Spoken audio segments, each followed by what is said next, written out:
Okay. नमस्कार. आज आपण नवीन टॉपिक स्टार्ट करणार आहे ऑर्गॅनिक केमिस्ट्रीचा.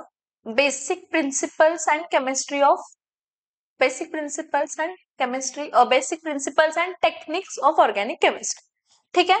बरं, असं मी का करतेय तर काय झालंय की मी क्लासरूम सेशन्स मध्ये जे काय आहेत ते फिजिकलचे टॉपिक्स कव्हर करते. तर मला असं वाटतं की मी ऑनलाईन सेशनला पहिलं ऑर्गॅनिकचं पण साईड बाय साईड स्टार्ट करूया. कारण काय झालंय की खूपशा एक्झाम्स खूपशा कॉलेजेसमध्ये बेसिक प्रिन्सिपल्स अँड टेक्निक हा टॉपिक स्टार्ट केलाय किंवा एंड पण झालाय किंवा ते तुमच्या युनिट टेस्टलाही आहे. ह्या सगळ्या गोष्टी कन्सिडर करून मी काय करणार आहे तर आता basic principles and techniques of organic chemistry हा टॉपिक नवीन स्टार्ट करणार आहे. ऑर्गॅनिक केमिस्ट्रीचा पार्ट मी स्टार्ट करते. ठीक आहे. दुसरा पॉझिटिव्ह पॉइंट हाही असेल की हा आता घेतल्यामुळे तुम्हाला परत अजून एक काय म्हणतात आयडिया पण येईल. पण माझं असं आहे की ह्या टॉपिकसाठी nature of chemical bonding structure of atom बद्दल थोडी इन्फॉर्मेशन पाहिजे. पण ठीक आहे, ती गरजेची जी काय मी त्या पॉइंटला तुम्हाला देईनच. ठीक आहे. So now we are going to start with a new topic, that is basic principles and chemistry of basic principles and techniques of organic chemistry. Okay. Before going to that topic, आपण थोडे points carbon बद्दल discuss करायचे जे important आहेत. का organic chemistry अशी branch का वेगळी आहे किंवा ऑर्गॅनिक केमिस्ट्री म्हणजे काय आणि काय त्यामध्ये आणि काय नाही. काय त्यामध्ये आणि काय नाही ते बघूया. सगळ्यात पहिला काय आहे organic chemistry. So what is organic chemistry? Can you tell me? Definition तर लिहिलेलीच आहे बोर्डवरती किंवा तुम्हाला माहिती असेल. The branch of chemistry which deals with the study of compounds containing carbon and hydrogen bond. See, खूप साऱ्या बुक्स मध्ये असं दिलेलं आहे की compounds containing carbon. Only carbon असेल तर कार्बन CO2 पण आहे, कॅल्शियम कार्बोनेट पण आहे. They are not organic compounds. असे कंपाऊंड्स ज्यामध्ये काय असायला पाहिजे, CH बॉन्ड असायला पाहिजे. असे कंपाऊंड्स ज्यामध्ये CH bond. So the branch of chemistry which deals with the study of compounds containing CH bond. कोणाच्या बद्दल? हे बघा, the branch of chemistry which deals with the study of compounds of CH bond. ठीक आहे, पण त्या CH bond containing जे काही कंपाऊंड आहे त्याचं स्ट्रक्चर, त्याचं कंपोजिशन आणि त्याच्या प्रॉपर्टीज मध्ये फिजिकल प्रॉपर्टीज असू देत किंवा केमिकल प्रॉपर्टीज मध्ये फिजिकल प्रॉपर्टीज असू देत किंवा केमिकल प्रॉपर्टीज, ह्याच्या स्टडीला आपण काय म्हणतो तर organic chemistry. The branch of chemistry which deals with the study of organic compounds. No doubt organic compounds, the compounds which contain CH bond. पण ह्या कंपाऊंड्स बद्दल आपण काय स्टडी करतो? Structure, chemical composition, structure, chemical composition आणि त्याच्या physical आणि chemical properties. ठीक आहे, फाईन.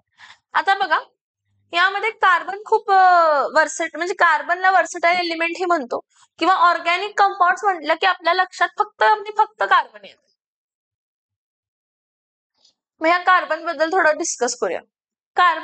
कार्बनचा ॲटॉमिक नंबर काय आहे तर 6. ॲटॉमिक नंबर 6 आहे आणि मी बेसिक लेक्चर्स मध्ये तुम्हाला बोहर्स आणि बरीची थेअरी पण सांगितलेली आहे आणि फिलिंग कसं होते ते पण सांगितलंय. मग ॲटॉमिक नंबर 6 आहे म्हणजे पहिल्या शेलमध्ये 2 इलेक्ट्रॉन असणार आहेत आणि पुढच्या शेलमध्ये किती इलेक्ट्रॉन असणार आहेत तर 4. आणि जेव्हा कधीही एखादी रिॲक्शन होत असते किंवा एखादा कंपाऊंड फॉर्म होणार आहे, एखाद्या एलिमेंट पासून एखादा कंपाऊंड जेव्हा फॉर्म होणार आहे तर तो फक्त त्याच्या बाहेरच्या इलेक्ट्रॉन्स वरती डिपेंड राहतो की त्याचे बाहेरचे इलेक्ट्रॉन्स किती लूज शेअर गेन करू शकतात. सो जर मी इथं बघितलं तर कार्बनची व्हॅलेन्सी 4 आहे. कार्बनची व्हॅलेन्सी 4 आहेत म्हणजे बाहेरच्या शेलमध्ये इलेक्ट्रॉन्स 4 आहेत ना. मग बाहेरच्या शेलमध्ये इलेक्ट्रॉन्स 4 आहेत तर व्हॅलेन्सी 4 आहे. बाहेरच्या शेलमध्ये इलेक्ट्रॉन्स 4 आहेत म्हणजे व्हॅलेन्सी काय आहे तर 4 आहे. समजतंय? व्हॅलेन्सी 4 म्हणजे त्याची ऍबिलिटी तेवढे इलेक्ट्रॉन लूज गेन शेअर करण्याची असेल. का व्हॅलेन्सी 4 असं म्हणतेय? कारण आपण असं बघितलं की मोस्ट ऑफ द बोहर्स आणि बरीच्या थेअरीमध्ये बघितलं, most of the element tries to complete their octet. Most of the element tries to complete their octet. Most of the element tries to complete their octet. बघा मी काय सांगितलं, most of the element tries to complete their what octet. आता इथं बघा जरा ह्या पॉइंटकडे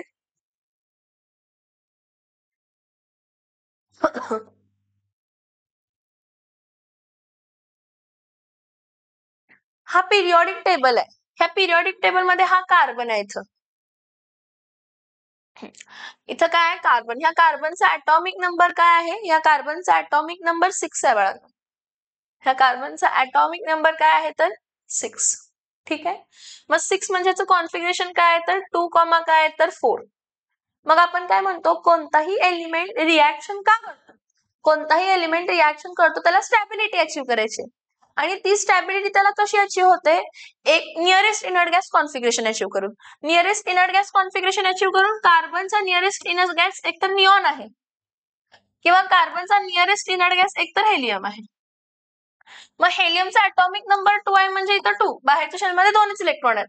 म्हणजे त्याची जे काही कॉन्फिगरेशन आहे, हा 2 हा कॉन्फिगरेशन अचीव्ह करण्यासाठी त्याला हे 4 इलेक्ट्रॉन काय करावे लागतील तर लूज करावे लागतील. एक केस. ठीक आहे. किंवा निऑनचं कॉन्फिगरेशन ॲटॉमिक नंबर 10 आहे म्हणजे 2,8. म्हणजे एकतर त्याला 2, 4 आहे तर त्याला 4 इलेक्ट्रॉन एकतर घ्यावे लागतील किंवा 4 इलेक्ट्रॉन द्यावे लागतील, मगच तो nearest inert gas configuration achieve करू शकतो आणि स्टॅबिलिटी अचीव्ह करू शकतो. ठीक आहे. मग ऍक्च्युली तो nearest inert gas configuration achieve करण्यासाठी 4 इलेक्ट्रॉन देणे किंवा 4 इलेक्ट्रॉन घेणे हे खूप एनर्जीचं काम आहे. हे आपण ionization enthalpy, electron gain enthalpy periodic table मध्ये म्हणजे पिरियॉडिक टेबलच्या कन्सेप्ट मध्ये डिस्कस करतो. त्यासाठीच मी सांगितलं की हा टॉपिक स्टार्ट करण्याआधी तुम्हाला structure of atom, periodic table आणि केमिकल बॉन्डिंग बद्दल इन्फॉर्मेशन माहित असायला पाहिजे. ठीक आहे, नो डाऊट, काही प्रॉब्लेम नाही. तरी पण लक्षात ठेवा की 4 इलेक्ट्रॉन देणे ला पण एनर्जी खूप लागते, 4 इलेक्ट्रॉन घ्यायला पण एनर्जी खूप लागते. आणि आयुष्यात यापुढे लक्षात ठेवा की stability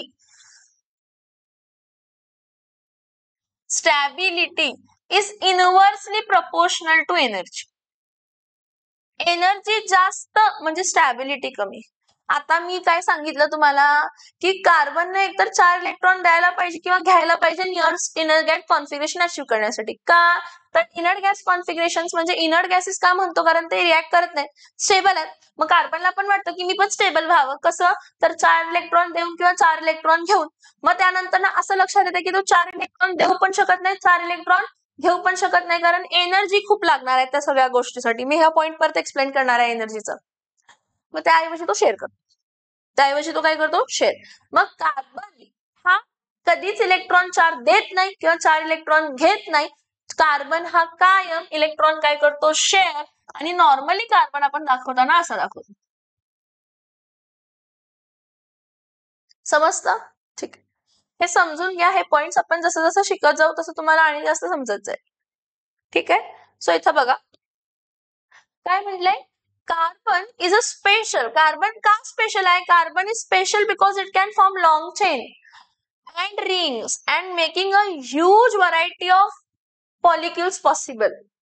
Then these molecules are the basis of life. म्हणजे आपल्या आपण लिव्हिंग ऑर्गॅनिझम आहे. आपल्यामध्ये कार्बोहायड्रेट्स आहेत, फॅट्स आहेत, प्रोटीन्स आहेत, विटॅमिन्स आहेत, लिपिड्स आहेत, ऑइल्स आहेत, टिश्यूज आपल्या बॉडीमधले, सेल्युलोज, सगळं सगळं सगळं कार्बन बनलेलं आहे. DNA, RNA, carbon, protein, lipids, enzymes सगळं कार्बन बनलेलं आहे. So they have also said की this molecules are the basis of life and are found in everything from plastics and medicines to the food we eat. Carbon. ठीक आहे. Next बघा की concept काय काय आपण डिस्कस करणार आहे कार्बन्स मध्ये. तर हायड्रोकार्बन मी तुम्हाला आताच सांगितलं, compounds made up of carbon and hydrogens are called as hydrocarbons. आणि ह्याची स्टडी म्हणजे ऑर्गॅनिक केमिस्ट्रीची स्टडी. मग ह्यामध्ये वर्सॅटिलिटी का आहे तर आपण खूप सारे जे काही हायड्रोजन ॲटम्स आहेत ते आपण फॉरेन ॲटम्सना काय करू शकतो? रिप्लेस करू शकतो, ज्याला आपण फंक्शनल ग्रुप्स म्हणतो. काय म्हणतो आपण ज्याला? Functional groups. जरा इथे लक्ष द्या. काय आता हायड्रोकार्बन म्हणजे प्युअर हायड्रोकार्बन जर आपण बघितले तर प्युअर हायड्रोकार्बन्स मध्ये अल्केन, दुसरं येतंय अल्किन, तिसरं येतंय अल्काइन, अल्केन, अल्किन, अल्काइन, चौथं येते सायक्लो अल्केन्स आणि अल्काइन्स म्हणजे सायक्लो हायड्रोकार्बन्स. सायक्लो हायड्रोकार्बन्स मध्ये सगळेच येणार आहेत, अल्केन, अल्किन आणि अल्काइन सगळेच येणार आहेत. त्यानंतर ना बेन्झीन किंवा असे अरोमॅटिक कंपाऊंड ज्यामध्ये फक्त सीएच बॉन्ड आहे. ठीक आहे. हायड्रोकार्बन स्पेशल हायड्रोकार्बन्स म्हणजे काय, फक्त ज्यामध्ये CH बॉन्ड आहे. मग ठीक आहे, मग अल्केन अल्किन अल्काइन्स आहेत. अल्केनचा फॉर्म्युला काय असतं, CnH2n+2. अल्किनचा फॉर्म्युला CnH2n. अल्काइनचा फॉर्म्युला CnH2n-2. ठीक आहे. मग फंक्शनल ग्रुप काय, हे जे काय हायड्रोकार्बन्स आहेत, अल्केन अल्किन किंवा अल्काइन किंवा बेन्झिन किंवा सायक्लोअल्केन्स किंवा अरोमॅटिक कंपाऊंड्स, हे जे काय हायड्रोकार्बन्स आहेत, या हायड्रोकार्बन्सचा एखादा किंवा एकपेक्षा जास्त hydrogen item, one or more hydrogen atoms, one or more hydrogen atoms, one or more hydrogen atoms of hydrocarbons are replaced how they are replaced by heteroatoms. कशाने रिप्लेस केले जातात, हेटेरोएटम्स. कोण आहेत heteroatoms, oxygen, nitrogen, sulphur, halogens, हे सगळे heteroatoms आहेत. जेव्हा हे हेटेरोएटम्स न जेव्हा तुम्ही एखाद्या हायड्रोकार्बनचा एक किंवा एक पेक्षा जास्त हायड्रोजन ॲटम हेटेरोएटम्स न रिप्लेस करताय, तर ते heteroatoms particular functional groups form करतात. हेटेरोएटम्स पर्टिक्युलर फंक्शनल ग्रुप्स काय करतात, फॉर्म करतात. फॉर एक्झाम्पल, जर OH हा ग्रुप आहे, हा OH हा अल्कोहोलचा फंक्शनल ग्रुप आहे. अल्कोहोलचा फंक्शनल ग्रुप काय आहे, तर OH. CHO हा अल्डिहाइड फंक्शनल ग्रुप आहे. त्यानंतर ना NH2 हा अमाइन्स म्हणतो आपण याला फंक्शनल ग्रुपला. ह्या फंक्शनल ग्रुपला काय म्हणतो, अमाइन्स. SH ह्याला आपण थायोल्स म्हणतो. अल्कोहोल सारखाच हा काय आहे, तर थायोल्स आहे. त्यानंतर ना अमाइन्स नंतर हॅलाइड्स, अल्किल हॅलाइड्स, क्लोराइड्स, ब्रोमाइड्स असं. So functional group, specific group of atoms within a molecule that are responsible for a characteristic of chemical reaction. See, हे जे काही तुमचे हायड्रोकार्बन्स आहेत, त्या हायड्रोकार्बन्स, मग तो अल्केन असू दे, अल्किन असू दे, अल्काइन असू दे, अल्किन असू दे, अल्किन असू दे, अल्काइन असू दे, किंवा सायक्लोहायड्रोकार्बन्स म्हणजे सायक्लोअल्केन किंवा सायक्लोअल्काइन असू दे, किंवा बेन्झिन म्हणजे C6H6 अरोमॅटिक रिंग आहे, किंवा त्याच्यासारखे आणि अरोमॅटिक रिंग जे काय असतील ते, त्याचा एक किंवा एक पेक्षा जास्त हायड्रोजन ॲटम हा कशाने रिप्लेस झाला, एक किंवा एक पेक्षा जास्त हायड्रोजन ॲटम हा एखाद्या हेटेरो ॲटमने रिप्लेस झाला. मग ते हेटेरो ॲटम कोण असू शकतात, ऑक्सिजन, नायट्रोजन, सल्फर किंवा हॅलोजन्स. तर फंक्शनल ग्रुप्स ह्याला फंक्शनल ग्रुप्स म्हणतो. हे फंक्शनल ग्रुप फॉर्मिंग ॲटम्स आहेत. Oxygen, nitrogen, sulphur, halogen are functional group forming elements. आणि त्यापासून जो कंपाऊंड बनतो ऑर्गॅनिक कंपाऊंडच, पण फंक्शनल ग्रुप कंपाऊंड म्हणतो आपण त्याला. तुम्ही म्हणणार म्हणजे काय मॅम, तर ते डिस्कस करूया आपण. म्हणजे काय, म्हणजे आपण ते डिस्कस करूया. एकच मिनिट थांबा. इथं बघा, सगळ्यांनी इथं बघा, कन्सिडर करा हा CH4 आहे, हा मिथेन आहे. हा CH2 CH3 single bond CH3 हा इथेन आहे. जरा तुम्हाला असेलच याबद्दल आयडिया, पण आपण हा अजून परत डिटेल मध्ये घ्यायचाच आहे. हा CH3 हा एका कार्बनचा कोण असतो, तर मिथेन असतो. हा CH3 सिंगल बॉन्ड CH3 म्हणजे हा कोण आहे, तर इथेन आहे. हा CH2 डबल बॉन्ड CH2 हा डबल बॉन्ड असल्यामुळे हा काय आहे, तर इथीन आहे. ठीक आहे. नेक्स्ट इथं बघा, हा CH3 single bond C, triple bond C, इथं H आहे. 3 कार्बनचा आहे म्हणून ह्याला प्रोपाइन म्हणतो. काय म्हणतो आपण ह्याला, प्रोपाइन. सायक्लोअल्केन्स मध्ये इथं बघा, CH2 सिंगल बॉन्ड CH2 आहे, सिंगल बॉन्ड CH2 आहे, सिंगल बॉन्ड CH2 आहे, single bond CH2, single bond CH2. ह्याला नाव म्हणतो आपण सायक्लोहेक्सेन. काय म्हणतो आपण ह्याला, सायक्लोहेक्सेन. आणि मग benzene CH single bond CH double bond CH single bond CH double bond CH single bond CH double bond CH. हे बघा, हे हायड्रोकार्बन्स आहे. हा अल्केन आहे, हा अल्किन आहे, हा अल्काइन आहे, हा सायक्लोअल्केन आहे आणि हा अरोमॅटिक रिंग आहे. फंक्शनल ग्रुप्स म्हणजे काय, फंक्शनल ग्रुप कंपाऊंड्स म्हणजे काय होतंय की ह्या मिथेनचा एखादा हायड्रोजन ॲटम रिप्लेस झाला आणि तिथं OH आला, हा बघा हा फंक्शनल ग्रुप आहे. पहा मिथेनला फंक्शनल ग्रुप OH जॉईन झाला आणि OH म्हणजे अल्कोहोल, म्हणून याचं नाव काय होणार आहे, मिथेनॉल. आणि ह्या मिथेन आणि मिथेनॉलचे प्रॉपर्टीज टोटली डिफरंट असणार आहे. ठीक आहे, फाईन. हा इथेन आहे. हा इथेनचा एखादा हायड्रोजन ऍटम रिप्लेस होऊन हॅलोजन आला, कोणता पण हॅलोजन आला, कन्सिडर करा ब्रोमीन आहे. म्हणजे ह्याचं नाव काय झालं सांगा, ह्याचं नाव ऍक्च्युली इथाइल ब्रोमिड आहे. हे आपण सगळं शिकवायचं नाही, शिकायचं आहे. Ethyl bromide. परत हा functional group, bromine is a functional group. आणि इथेन पेक्षा जो काही तुमचा फंक्शनल ग्रुप जॉईन होऊन फॉर्म झालेला कंपाऊंड आहे त्याची प्रॉपर्टीज टोटली काय असणार आहेत, तर वेगळे असणार. मग ठीक आहे, हा CH2 डबल बॉन्ड काय आहे, CH सिंगल बॉन्ड, यातला एक हायड्रोजन ऍटम रिप्लेस होऊन कन्सिडर करा NH2 फॉर्म झाला. NH2 ही अमाइनची फॅमिली आहे, फंक्शनल ग्रुप अमाइन आहे हा. तर तुमचा जो काही इथेन असेल आणि हा जो विनिल अमाइन आहे, याला विनिल अमाइन म्हणतो, ह्याच्या प्रॉपर्टीज टोटली डिफरंट असणार आहेत. ठीक आहे, प्रोपाइन आहे. प्रोपाइन मध्ये परत CH3 single bond C, triple bond C, single bond इथं C double bond O, single bond OH. हा जो C double bond O single bond OH जो आहे हा कार्बॉक्झिलिक ऍसिड आहे. C double bond O single bond OH कोण आहे, तर कार्बॉक्झिलिक ऍसिड आहे. सो हा तुमचा जो प्रोपाइन असेल आणि हा जो प्रोपिऑनिक ऍसिड जो फॉर्म झाला त्याच्या प्रॉपर्टीज टोटली वेगळ्या असणार आहेत. मग हा जी रिंग काय आहे, त्यातला एखादा हायड्रोजन ऍटम आपण रिप्लेस केला आणि कन्सिडर करा SH फॉर्म झाला, तर हा थायॉल्स फॉर्म झाले.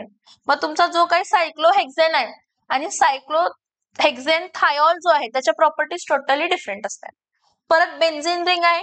बेन्झिन रिंगचा एखादा हायड्रोजन ऍटम रिप्लेस करून एखादा फंक्शनल ग्रुप तिथं तुम्ही काय केला, तर जॉईन केला.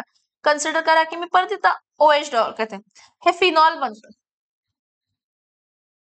काय बनतं, फिनॉल. समजतंय का, थोडं तरी समजून घ्या की फंक्शनल ग्रुप्स म्हणजे काय, तर तुमचे जे काय हायड्रोकार्बन्स आहेत, जे काही तुमचे हायड्रोकार्बन्स आहेत त्या हायड्रोकार्बनचा एक किंवा एकपेक्षा जास्त हायड्रोजन ऍटम रिप्लेस होऊन वेगवेगळे फंक्शनल ग्रुप्स फॉर्म होतात, फंक्शनल ग्रुप्स जॉईन होतात आणि ते फंक्शनल ग्रुप्स वेगवेगळ्या प्रॉपर्टीज डेव्हलप करतात.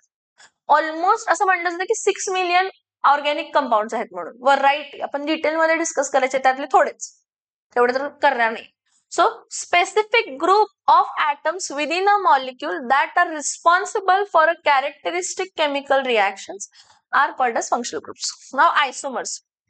Isomers म्हणजे काय असतात, सेम अल्केन्स असणार आहे किंवा सेम हायड्रोकार्बन्स असतात, पण त्याच्या स्ट्रक्चर्स काय होतात, तर चेंज. मॉलिक्युलर फॉर्म्युला सेम असणार आहे, स्ट्रक्चरली ते वेगळे असणार आहेत. मग ते chain isomerism, position isomerism, functional isomerism, tautomerism, rearrangement, हे सगळं आपण नंतर न बघूया. पण लक्षात ठेवा की की पॉइंट्स मध्ये आपण हायड्रोकार्बन्स, फंक्शनल ग्रुप्स आणि आयसोमर्स, अजून खूप काय काय बघायचं आहे, केमिकल रिएक्शन्स वगैरे डिस्कस करायचं. ठीक आहे, हे झालं. नेक्स्ट बघा, कार्बन प्रिफर्स टू शेअर. हा, हे मी तुम्हाला आत्ताच सांगितलं, लेक्चर स्टार्ट झाला त्यावेळेस सांगितलंय. दिस स्लाइड इज रिलेटेड की कार्बन काय करू शकतो, कार्बन का इलेक्ट्रॉन शेअर करायला बघतो. जसं मी तुम्हाला सांगितलं कार्बनचा ॲटॉमिक नंबर काय आहे, तर 6. त्यामुळे इलेक्ट्रॉनिक कॉन्फिगरेशन काय असणार आहे, तर 2, काय असणार आहे, 4. इलेक्ट्रॉनिक कॉन्फिगरेशन 2,4 आहे, तर ना तो 4 इलेक्ट्रॉन देणार ना तो 4 इलेक्ट्रॉन घेणार, कारण 4 इलेक्ट्रॉन द्यायला पण खूप एनर्जी लागते आणि 4 इलेक्ट्रॉन घ्यायला पण खूप एनर्जी लागते. एनर्जी लागते म्हणजे त्या कार्बोकॅटायनची, हे बघा, जर हा कार्बन 4 इलेक्ट्रॉन लूज करतोय तर C4+ बनणार आणि 2 बनणार, पण ह्या कार्बोकॅटायनची एनर्जी खूप जास्त असणार आहे. मला तर स्टॅबिलिटी अचीव्ह करायची. काय अचीव्ह करायची आहे, स्टॅबिलिटी. स्टॅबिलिटी कधी अचीव्ह होते, जेव्हा एनर्जी कमी असते, पण ह्या केसमध्ये तर एनर्जी जास्त होते जेव्हा मी 4 इलेक्ट्रॉन लूज करते. सो त्या केसमध्ये C+ जेव्हा 2 आहे, पॉसिबल नाहीये, कारण 4 इलेक्ट्रॉन देण्यासाठी एनर्जी खूप लागते आणि त्या एनर्जीमुळे ह्याची कार्बोकॅटायन हायली अनस्टेबल होतं. बरोबर, C4- ला तर 4 इलेक्ट्रॉन गेन करायला पाहिजे, पण हे जेव्हा 4 इलेक्ट्रॉन हा गेन करतो त्याच्या बाहेरच्या शेलमध्ये, हा न्यूक्लियस आहे, पहिल्या शेलमध्ये 2 इलेक्ट्रॉन आहेत, दुसऱ्या शेलमध्ये किती इलेक्ट्रॉन्स आहेत, तर 8 इलेक्ट्रॉन्स आहेत. त्यातले 4 तर ह्याच्याकडे होते, ह्याचेच होते, आणि 4 ह्यानं घेतलं, 4 ह्यानं घेतलं, C4- फॉर्म करण्यासाठी. पण हे 4 इलेक्ट्रॉन जे एक्स्ट्राचे आले ते रिपल्शन कॉज करणार आहेत. Electron two electron repulsion. Repulsion वाढलं तर परत एनर्जी वाढणार. एनर्जी वाढली की परत स्टॅबिलिटी कमी होणार. त्यामुळे कार्बन म्हणतो काय रे बापरे, 4 इलेक्ट्रॉन दिलं तरी पण बोंबाबोंब आहे, 4 इलेक्ट्रॉन घेतलं तरी पण बोंबाबोंब आहे. त्यापेक्षा म्युच्युअल अंडरस्टँडिंगचा डिसिजन घेऊया. म्युच्युअल अंडरस्टँडिंगचा डिसिजन काय, की मी कार्बन आहे, माझ्याकडे 4 इलेक्ट्रॉन्स आहेत बाहेरच्या शेलमध्ये, मी शेअरिंग करतो. काय करतो मी, शेअरिंग. मग हायड्रोजन आला, हायड्रोजन काय म्हणतो, अरे माझं ड्युप्लेट कंप्लीट व्हायचं आहे, मग तू आणि मी एक एक इलेक्ट्रॉन शेअर करूया. मग कार्बन काय म्हणतो, ठीक आहे, हा माझा इलेक्ट्रॉन मी तुला दिल्यासारखं, हा तुझा इलेक्ट्रॉन मला दिल्यासारखं, म्हणजे हे दोघांचे जे काय आता शेअरिंग म्युच्युअल शेअरिंग आहे, तुझं आणि माझं दोघांचं आहे.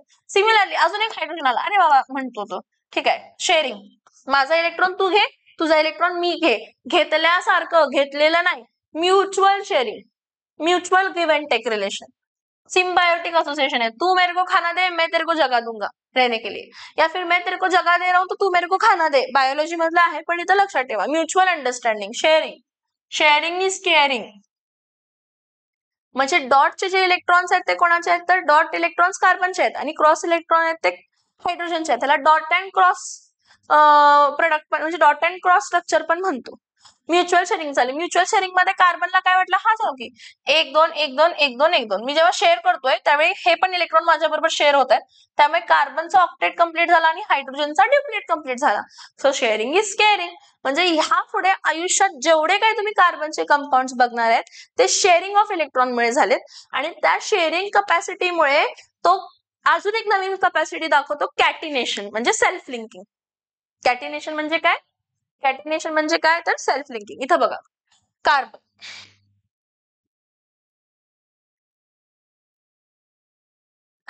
prefers to share electrons rather than completely losing or gaining them due to its electronic configuration and energy consideration. मी तुम्हाला सांगितलं 4 इलेक्ट्रॉन देणे किंवा 4 इलेक्ट्रॉन घेणे दोघा केसमध्ये एनर्जी जास्त लागते, त्यामुळे मला घ्यायचं पण नाही द्यायचं पण नाही. कार्बन म्हणतो मला शेअर करायचं, म्युच्युअल शेअरिंग आहे.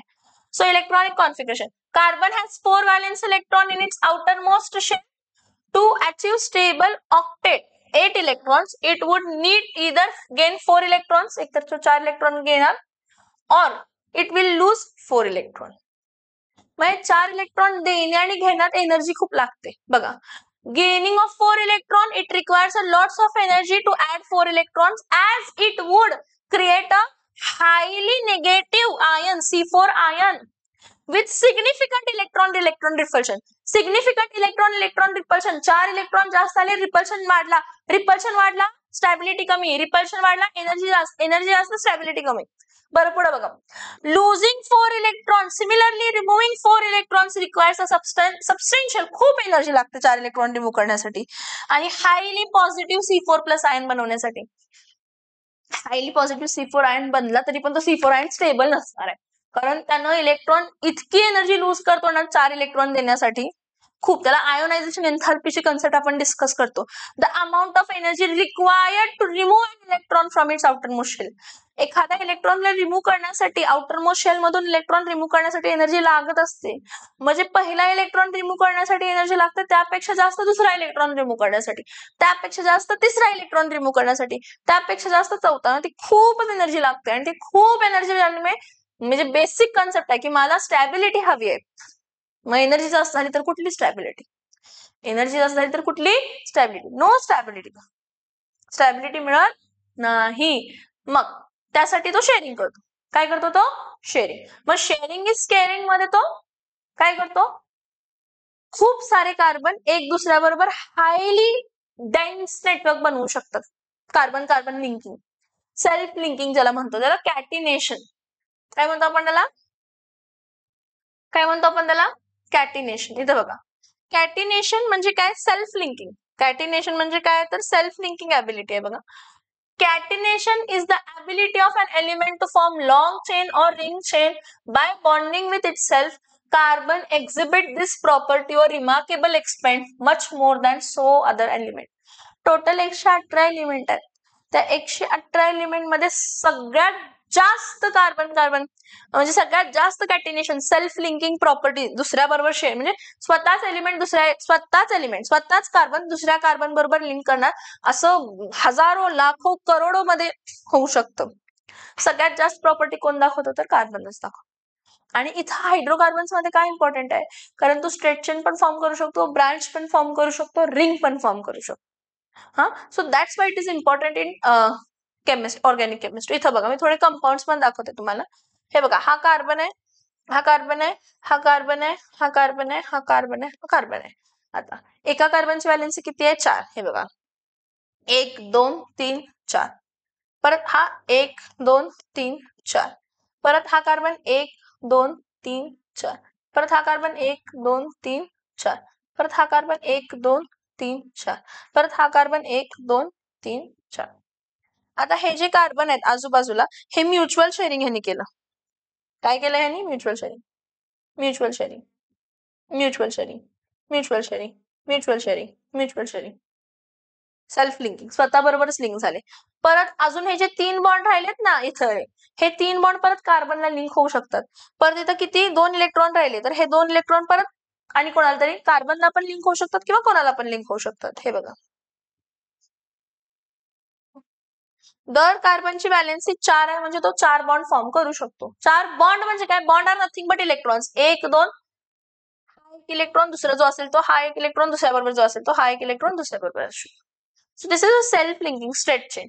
स्ट्रेट चेन नंतर ना ब्रांच पण बनवू शकतो. हा कार्बन आहे, हा कार्बन आहे, हा कार्बन आहे, परत इथे एक कार्बन आहे, परत इथे एक कार्बन आहे. मग ह्या कार्बनची व्हॅलेन्सी 1 2 3 4.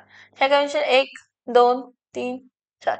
ह्या कार्बनची व्हॅलेन्सी 1 2 3 4. ह्या कार्बनची व्हॅलेन्सी 1 2 3 4. ह्या कार्बनची व्हॅलेन्सी 1 2 3 4. आता तुम्ही म्हणणार हे डॉट डॉट म्हणजे nothing but bond. Dot is nothing but bond. Dot is nothing but bond. हा पहिला बॉन्ड, हा दुसरा बॉन्ड, हा तिसरा बॉन्ड, हा चौथा बॉन्ड शेअरिंगमुळे फॉर्म झाला. मग हा कार्बन जर 4 शेअरिंगमुळे करतोय हा पण कार्बन करणार आहे, हा पण कार्बन फॉर्म करणार आहे, हा पण कार्बन फॉर्म करणार आहे, हा पण कार्बन फॉर्म करणार आहे. So this is a branch. Branch कसं हे स्ट्रेट चेन मध्ये 3 कार्बन आहेत, इथे एक ब्रांच आहे, इथे एक ब्रांच आहे, किंवा हे स्ट्रेट चेन मध्ये 3 कार्बन आहेत, इथे एक ब्रांच आहे, इथे एक ब्रांच आहे. So it can catenation has the property of self linking and forms long chain. Straight chain पण फॉर्म करू शकतो, ब्रांच चेन पण फॉर्म करू शकतो. आता रिंग ही बघा, रिंग मध्ये हा कार्बन आहे, हा कार्बन आहे, परत हा कार्बन आहे, परत हा कार्बन आहे, परत हा कार्बन आहे, हा कार्बन आहे.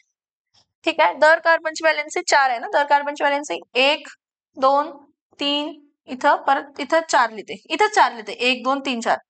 परत हा 1 2 3 आणि इथं 4. परत हा 1 2 3 आणि इथं 4. परत हा 1 2 3 आणि इथं 4. परत इथं 1 2 3 आणि इथं 4. परत इथं 1 2 3 आणि इथं काय आलं तर 4. म्हणजे इथं कसले बॉन्ड असणार आहेत तर सिंगल बॉन्ड.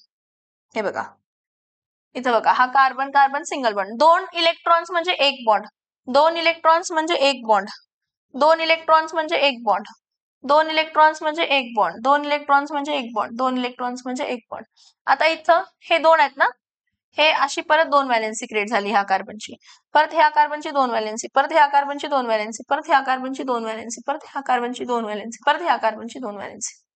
मग हे जे काही व्हॅलेन्सी राहिलेत ते व्हॅलेन्सी हायड्रोजन सॅटिस्फाय करू शकतो किंवा कोणताही हेटेरो ॲटम सॅटिस्फाय करू शकतो जो मॅच होऊ शकतो. म्हणजे हायड्रोजन सॅटिस्फाय करू शकतो. हे बघा इथं H, इथं H, इथं H, इथं एक H, इथं एक H, इथं एक H, इथं एक H, इथं एक H, इथं एक H, इथं एक H, इथं एक H, इथं एक H, इथं एक H, इथं एक H. समजते? इथं H पर इथं H, पर इथं एक H, पर इथं एक H, पर इथं एक H, पर इथं एक H, पर इथं एक H, पर इथं एक H, पर इथं एक H, पर इथं एक H, पर इथं एक H, परत इथं एक H. समजतंय का बघा हा स्ट्रक्चर. कार्बन कार्बन बॉन्ड झालाय व राहिलेले व्हॅलेन्सी हायड्रोजन सॅटिस्फाय करतो, हायड्रोकार्बन्स. हा परत हायड्रोजन सॅटिस्फाय करतो. तर तिथं पण तेच असणार आहे.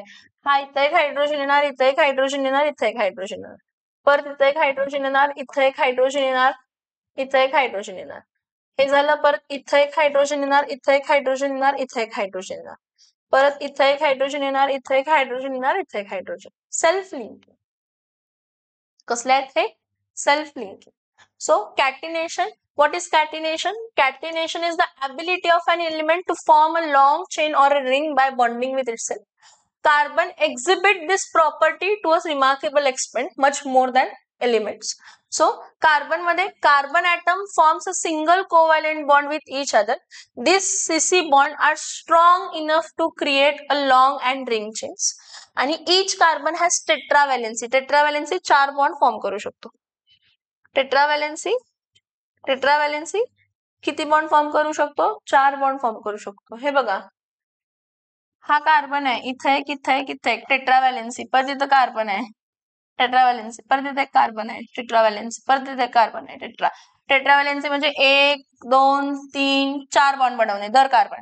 1 2 3 4 बॉन्ड बनवणे. परत 1 2 3 इथला 4 बॉन्ड बनवणे. परत 1 2 3 4. समजते मी काय सांगते? थोडस मोठं काढते, एकच मिनिट. इथं बघा, हा कार्बन आहे, हा कार्बन आहे, हा कार्बन आहे, हा कार्बन आहे, हा कार्बन आहे. हा मग 1 2 3 4, 1 2 3 4, 1 2 3 4, 1 2 3 4, 1 2 3 4. मग इथे परत एक बॉन्ड, परत इथे एक बॉन्ड, परत इथे एक बॉन्ड, परत इथे एक बॉन्ड, परत इथे एक बॉन्ड आणि इथे एक, जो पुढे फॉरवर्ड बॅकवर्ड जो असेल तो. मग इथे एक बॉन्ड असणार आहे, इथे एक sharing sharing sharing sharing sharing sharing sharing sharing sharing. मग शेअर कोणाबरोबर केलाय? कन्सिडर करा, हायड्रोकार्बन आहे, फक्त हायड्रोजन. इथं हायड्रोजन, इथं हायड्रोजन. हायड्रोजनचा दर इलेक्ट्रॉन, हायड्रोजनचा इलेक्ट्रॉन शेअरिंग, हायड्रोजनचा इलेक्ट्रॉन शेअरिंग, हायड्रोजनचा इलेक्ट्रॉन शेअरिंग, हायड्रोजनचा इलेक्ट्रॉन शेअरिंग, हायड्रोजनचा इलेक्ट्रॉन शेअरिंग, हायड्रोजनचा इलेक्ट्रॉन शेअरिंग, हायड्रोजनचा electron sharing, sharing sharing sharing sharing sharing. पण दरवेळी मी हा एवढा ओपन स्ट्रक्चर, ठीक आहे ना, इथं 5 कार्बन होते, 10 12 20 30 40 जेव्हा होतील त्यावेळी दर केसमध्ये मी एवढा मोठा स्ट्रक्चर काय करू शकत नाही. म्हणजे ओपन, ह्याला ओपन स्ट्रक्चर म्हणतो, ज्यामध्ये दर टाइप ऑफ बॉन्ड दिसतो, कार्बनचा पण बॉन्ड दिसतो आणि हायड्रोजनचा पण. तर मी एवढा मोठा स्ट्रक्चर ड्रॉ करण्याऐवजी मी काय करते, ह्याला छोटस म्हणजे कंडेन्स्ड फॉर्म ड्रॉ करते. कंडेन्स्ड फॉर्म, पहिला कार्बन आहे त्याला 3 हायड्रोजन जॉईन आहेत, तर मी असं लिहिणार CH3. हे बघा, हा कार्बन आहे, ह्याला 3 हायड्रोजन जॉईन आहेत, CH3. पुढचा कार्बन आहे, त्याला 2 हायड्रोजन, CH2. त्याचा पुढचा कार्बन 2 हायड्रोजन, CH. हा कार्बन 2 हायड्रोजन, CH2. परत हा कार्बन 2 हायड्रोजन, CH2.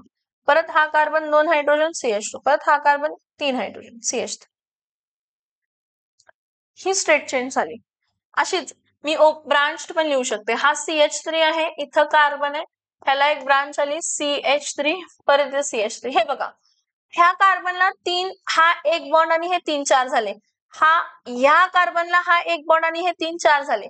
ह्या कार्बनला हा एक बॉन्ड आणि 3 हे 4 झाले. पण ह्या कार्बनला 1 2 3च व्हॅलेन्स सॅटिस्फाय झाली, म्हणजे 4. हे आपण डिटेलमध्ये बघायचं आहे. हे कॅटिनेशन प्रॉपर्टी म्हणतो, सेल्फ लिंकिंग प्रॉपर्टी. आणि हे खूप सारे कंपाऊंड काय करू शकतात? सेल्फ लिंकिंग प्रॉपर्टी दाखवू शकतात. समजतंय? Yes or no? ठीक आहे. हे कॅटिनेशनचं समजलं का? Catenation self linking. Catenation, self-linking, tetravalency. Each carbon atom can form up to 4 other, म्हणजे bonds with 4 other atoms. This allows for a wide variety of chain structure, including straight chain, branch chain, and cyclic rings. Next बघा, carbon can form not only just single bond. हा, दिस is very important. आपण आता बघितलं carbon carbon काय बघितलं, carbon carbon single बॉन्डच दाखवतो असं आपण म्हटलं. पण असं नाहीये बाळांनो, कार्बन हा डबल बॉन्ड पण दाखवू शकतो. Carbon carbon double bond. परत ह्या डबल बॉन्ड मध्ये एक सिग्मा असते आणि एक पाय. मग हे सिग्मा आणि पाय केमिकल बॉन्डिंग मध्ये डिस्कस करायचंय आपण. परत कार्बन कार्बन ट्रिपल बॉन्ड पण फॉर्म करू शकतो, त्यामध्ये एक बॉन्ड सिग्मा आणि राहिलेले 2 पाय. कार्बनची व्हॅलेन्सी किती आहे? 4. कार्बनची व्हॅलेन्सी किती आहे? कार्बनची व्हॅलेन्सी किती आहे? कार्बनची व्हॅलेन्सी 4 आहे. कार्बनची व्हॅलेन्सी 4 आहे, तर ती 4 व्हॅलेन्सी सॅटिस्फाय हा सिंगल बॉन्ड पण करू शकतोय बघा, कार्बन कार्बन सिंगल बॉन्ड. म्हणजे हा कार्बन कार्बन सिंगल बॉन्ड करतो. कार्बन कार्बन मध्ये एकच बॉन्ड आहे, sigma sigma axis to overlapping, sigma sigma axis to axis overlapping. ठीक आहे. तसंच कार्बन हा डबल बॉन्ड फॉर्म करू शकतो. हा बघा, हा सी, इथं सी आणि इथं सी आहे. तर ह्या दोघांमध्ये जर डबल बॉन्ड आहे, ह्या कार्बन आणि ह्या कार्बन मध्ये जर डबल बॉन्ड आहे, तर ह्या कार्बनची अजून किती व्हॅलेन्सी राहिली? 2च. आता हा कार्बन पुढच्या कार्बनला लिंक होणार की नाही? मग ह्या कार्बनची व्हॅलेन्सी किती सॅटिस्फाय झाली? 1, 2, 3. एकच व्हॅलेन्सी राहणार. आणि ह्या कार्बन सिंगल बॉन्ड आहे, 3 व्हॅलेन्सी राहणार. म्हणजे कार्बन कार्बन डबल बॉन्ड ही फॉर्म करू शकतो. तर डबल बॉन्ड मध्ये एक सिग्मा आणि एक पाय. परत मी सांगते, सिग्मा आणि पाय नेचर ऑफ केमिकल बॉन्डिंग मध्ये आपण डिस्कस करतोय. ठीक आहे. सिग्मा आणि पाय नेचर ऑफ काय नेचर ऑफ केमिकल बॉन्डिंग. हा इथं एच, इथं एच, परत इथं एच, परत इथं एच, परत इथं एच, परत इथं एच. हे ओपन स्ट्रक्चर आहे, ज्यामध्ये मी दर कार्बनचा सिंगल आणि डबल बॉन्ड दाखवते. It is an open structure. मग आता हा परत CH2 double bond CH, single bond CH3, propene. काय फॉर्म झालं? प्रोपीन. आता नेक्स्ट, प्रोपीन म्हणजे डबल बॉन्ड आहे म्हणून हे आपण डिस्कस करायचं. आता बघ, कार्बन कार्बन ट्रिपल बॉन्ड पण फॉर्म करू शकतो. इथे बघा, जर हा कार्बन कार्बन ट्रिपल बॉन्ड आहे ह्या कार्बनचा, हे बघा, हा कार्बन ट्रिपल बॉन्ड फॉर्म करतोय, हा सिग्मा, मग हे दोन काय आहेत तर पाय बॉन्ड आहेत. मग जेव्हा हा कार्बन ट्रिपल बॉन्ड फॉर्म करतोय, हा कार्बन ट्रिपल बॉन्ड फॉर्म करतोय, एक व्हॅलेन्सी सॅटिस्फाय झाली. हा कार्बन ट्रिपल बॉन्ड 1, 2, 3, 3 व्हॅलेन्सी हा चौथा. म्हणजे ह्या कार्बनला परत हायड्रोजनचा संबंध येत नाही, पण ह्या कार्बनला परत 3 हायड्रोजन जॉईन होणार, ह्या कार्बनला परत 3. टेट्रा व्हॅलेन्सी कशी पण कंप्लीट व्हायला पाहिजे. म्हणजे हा इथं काय येणार आहे CH3, इथं हा C triple bond C, single bond CH, किंवा इथं बघा परत परत इथं बघा, कार्बन आहे सिंगल बॉन्ड कार्बन, इथं ट्रिपल बॉन्ड कार्बन आहे, ट्रिपल बॉन्ड आहे. ट्रिपल बॉन्ड मधला एक सिग्मा आणि 2 पाय. मग तुम्ही सिग्मा आणि pi, sigma axis to axis overlapping असते, पाय लॅटरल ओव्हरलॅपिंग असते. आणि हे आपण डिस्कस करायचं कशामध्ये आहे तर केमिकल बॉन्डिंग मध्ये. ठीक आहे. आता ह्या कार्बनची एक व्हॅलेन्सी, 2 व्हॅलेन्सी, 3 व्हॅलेन्सी सॅटिस्फाय झाली, म्हणजे एकच व्हॅलेन्सी राहिली, चौथी. हा जो कार्बन आहे ह्याची एक व्हॅलेन्सी, 2 व्हॅलेन्सी, 3 व्हॅलेन्सी, ही चौथा सॅटिस्फाय झाली. हायड्रोजन जॉईनच होणार नाही. आणि इथं 3, म्हणजे इथं H, इथं H, इथं H, परत इथं सिंगल बॉन्ड, इथं काहीच येणार नाही. म्हणजे इथं स्ट्रक्चर काय असणार आहे CH3 single bond C triple bond CH, propyne. समजलं? मला पॉइंट सांगायचं होतं. काय मला पॉइंट सांगायचं होतं की carbon carbon multiple bond form करू शकतात. कार्बन कार्बन सिंगल बॉन्ड तर आपल्याला माहितच आहे, पण ते डबल बॉन्ड आणि ट्रिपल बॉन्ड पण फॉर्म करू शकतात. आणि त्याप्रमाणे त्याची व्हॅलेन्सी ही फॉर्मिंग फंक्शनल ग्रुप बरोबर किंवा हायड्रोजन बरोबर चेंज होत असते. ठीक आहे. Carbon can form not just a single bond but also double and triple bond with each other. This ability to form multiple bond contributes significantly to the diversity of organic compound. बघा, carbon carbon जेव्हा single bond form करतो तो sigma bond असतो फक्त, हा वाला बघा.